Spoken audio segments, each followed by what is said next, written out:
interview of Grandpa, and it's what's the date? What's that? It's May 2007. Okay, bye.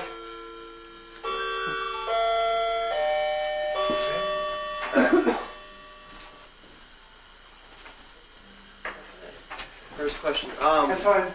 Okay. So, did you enter the Army because you mostly had a conviction that it was the right thing to do to fight an obvious evil, or because it was more socially unacceptable to not go? Neither one, really. You went into the Army because of selective service, and that you just plain,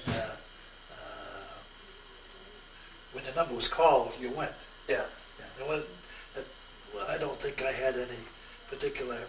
Well, I had a hatred for the enemy, of course, but that really wasn't an overall reason why. We just went. Right. Yeah. Okay. To talk about the happy moments that were involved in your experience during the war at all? The happy moments. Any of them? No, I don't think I can remember any particular happy moments. Probably going home on furlough, something like that. But it was a learning experience for sure. Yeah. Meeting people from other walks of life and so forth. And about being being held captive, what were the sad, scary moments that you experienced? Just the scariest moments? Scary moments, like sad moments and violence that you experienced? Oh, the scariest moment was when I was first captured. We were put into there was about 5 of us, and we were put into a ditch. Yeah. And then they put a machine gun in front of us. Yeah. And loaded the machine gun up. And we thought surely we were going to get, that was the end of it. Yeah. But all they were doing was forcing us to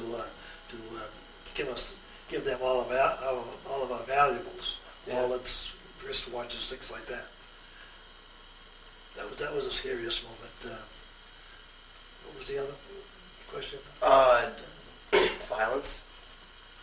We didn't see too much violence as such, particularly at the beginning. No, the one thing about the German soldiers, they kind of treated us as fellow soldiers. Yeah. They were just doing our job. Yeah. Where were you when you got captured? Where was I? Yeah. Well, I was in southern France in a little town called Dijon. Yeah. It's on the way that was on. We landed in Marseille in France, and we were on our way up, and we were in this town of Marseille, of Dijon. And what happened that led to you getting captured? Well, we were going down the road, and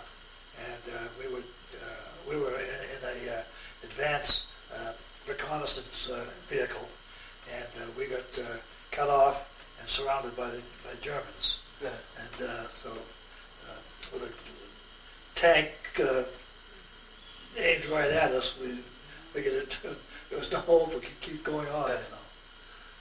Yeah. What was the prison camp that you were in actually like? They were very, very rustic. We just slept on hay type of bunks. We had a piece of bread in the morning and a bowl of potato soup in the evening. Yeah. That's all we ate. But it wasn't, except for losing a lot of weight, it wasn't an unbearable situation. Yeah.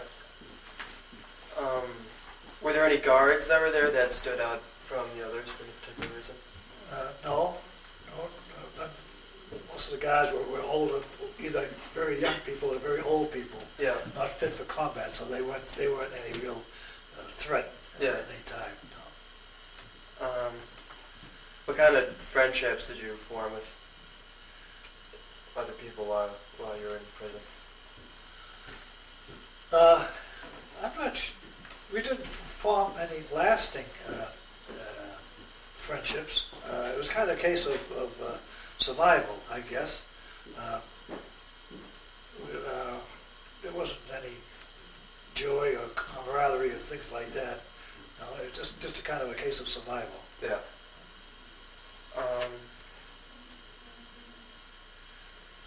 So you were held in camp in Dresden, right?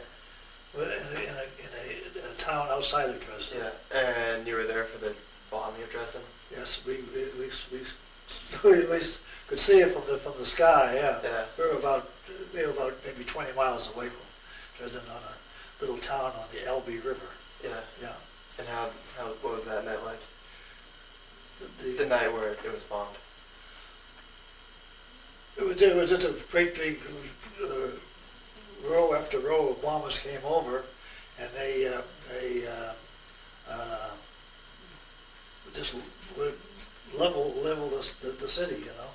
Yeah. And let me just add, because this comes up in other times, that I was on the Elbe River, and that was a main thoroughfare, and the reason why Dresden was bombed, number one, was because of retaliation for the Germans having bombed other English cities, but also it was a big transport area for troops and supplies going to the Russian front, going down the Elbe River and going along the railroads.